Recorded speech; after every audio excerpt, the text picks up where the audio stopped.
ਪਿਆਰੇ ਵਿਦਿਆਰਥੀਓ, ਸਤਿ ਸ੍ਰੀ ਅਕਾਲ। ਮਹਾਰਾਜਾ ਰਣਜੀਤ ਸਿੰਘ ਦਾ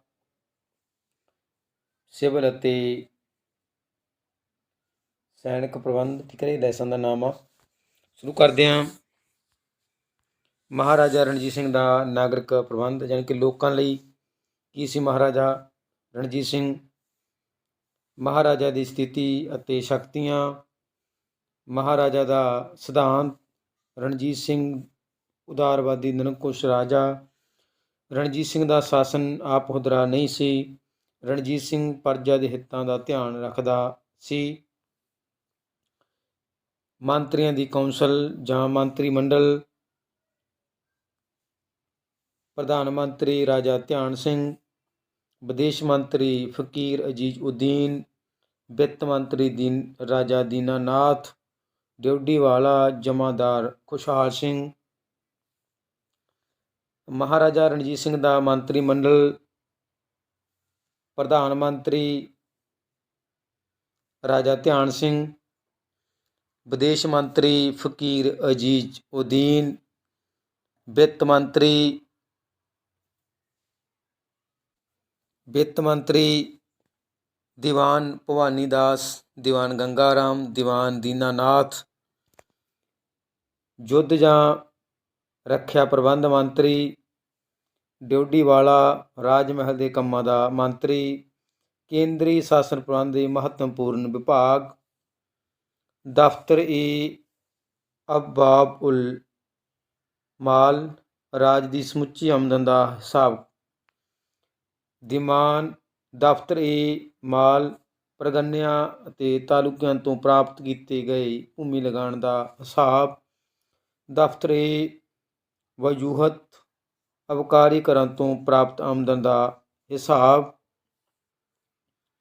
ਦਫ਼ਤਰ-ਏ ਮੁਹਾਵਿਜ਼, ਸਰਕਾਰੀ ਮੁਲਾਜ਼ਮਾਂ ਦੀ ਤਨਖਾਹ ਦਾ ਹਿਸਾਬ। ਦਫ਼ਤਰ-ਏ ਤੋਜੀਹਾਤ, ਸ਼ਾਹੀ ਘਰਾਣੇ ਦਾ ਹਿਸਾਬ।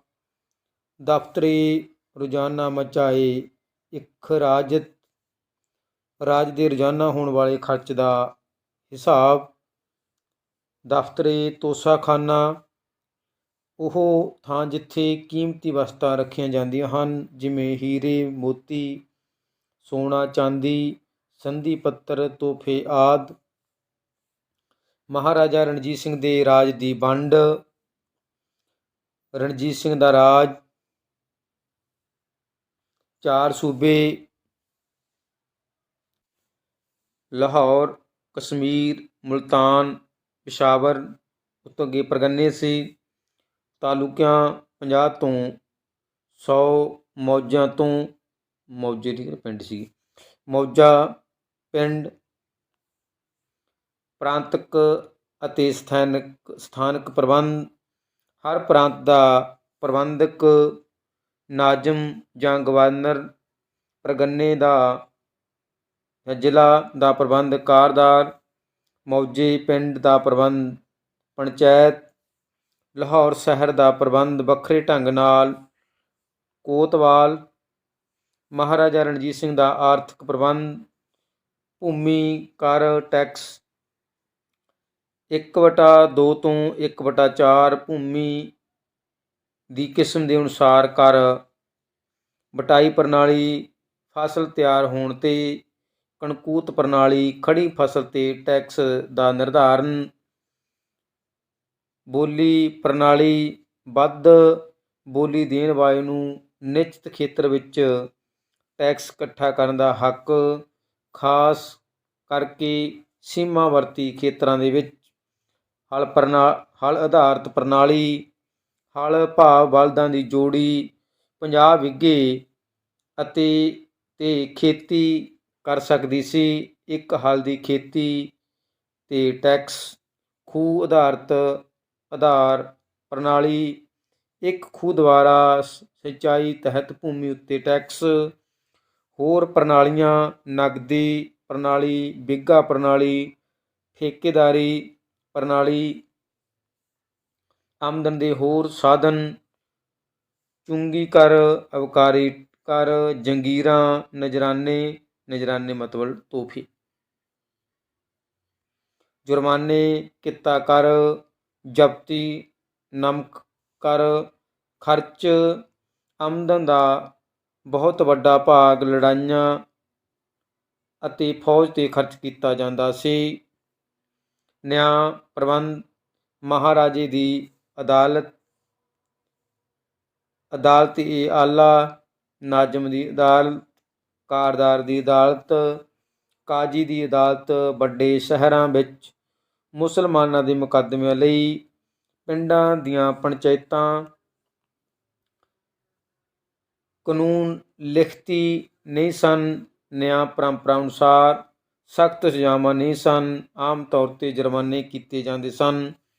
ਸੈਨਿਕ ਪ੍ਰਬੰਧ ਮੁੱਖ ਫੌਜ ਦੇ ਮੁੱਖ ਭਾਗ ਪੈਦਲ ਫੌਜ, ਘੋੜਸਵਾਰ ਅੱਗੇ ਬਕਾਇਦਾ ਘੋੜਸਵਾਰ ਫੌਜ, ਘੋੜਚੜ੍ਹੇ, ਜੰਗੀਰਦਾਰਾਂ ਦੇ ਘੋੜਸਵਾਰ, ਤੋਪਖਾਨਾ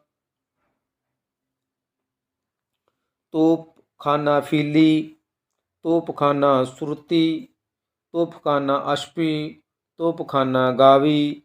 ਅਕਾਲੀ ਧਾਰਮਿਕ ਜੋਸ਼ ਨਾਲ ਲੜਦੇ ਸਨ। ਫੌਜੀ ਕਿਲਾਜਾਤ ਕਿਲੇ ਦੀ ਉਸਾਰੀ ਕਰਦੀ ਸੀ।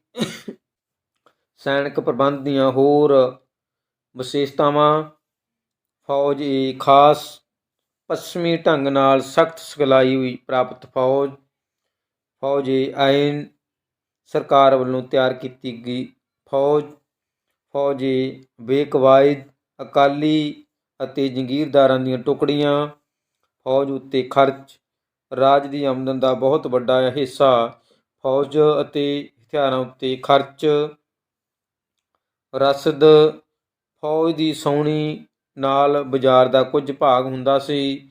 ਹਰ ਸਿਪਾਹੀ ਨੂੰ ਦਿੱਤੀ ਜਾਣ ਵਾਲੀ ਰਸਦ ਦੇ ਇਵਜ਼ ਵਿੱਚ ਉਹਨਾਂ ਦੀ ਤਨਖਾਹ ਵਿੱਚੋਂ ਕੁਝ ਰਕਮ ਕੱਟ ਲਈ ਜਾਂਦੀ ਸੀ।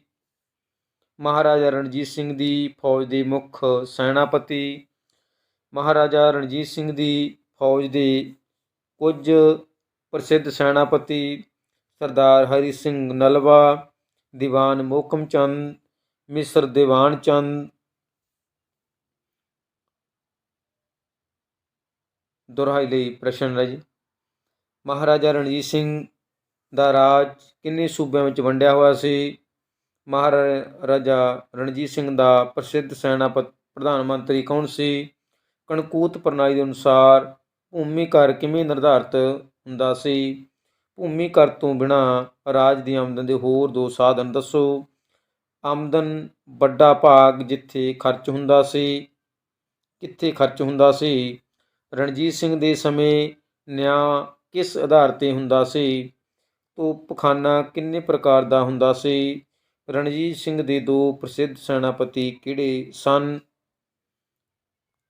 ਠੀਕ ਹੈ, ਇਹ ਸੀ ਮਹਾਰਾਜਾ ਰਣਜੀਤ ਸਿੰਘ ਦਾ ਰਾਜ ਨਕਸ਼ੇ ਦੇ ਵਿੱਚ ਦਿਖਾਇਆ ਹੋਇਆ, ਜਿਹੜਾ ਆਪਾਂ ਕਲਾਸ ਦੇ ਵਿੱਚ ਆਪਾਂ ਡਿਸਕਸ ਕੀਤਾ ਸੀਗਾ। ਇਹੀ ਸਤਲੁਜ ਨਦੀ ਦੇ ਕਿਨਾਰੇ